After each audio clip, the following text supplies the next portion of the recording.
ما امروز میبینیم که ارزش ها عوض شده. در رژیم گذشته همه همت ها و توجه ها این بود که آدم خانه خوب داشته باشه، ماشین خوب داشته باشه، روابط خوب داشته باشه با مراکز قدرت و زرق و برق ها زندگی رو داشت راه میانداخت. امروز برعکس شما میبینید که ارزش ها در جامعه عوض شده.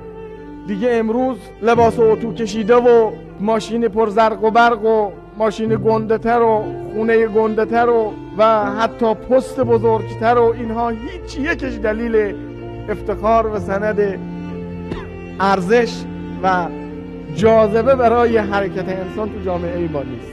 پس چیکار میخواید بکنن؟ برن یه مملکتی دیگه مهاجرت بکنن، اونجا تازه از راه فعالیت شدید به جایی برسن؟ خب چرا مملکت خودشون نکنن این کار؟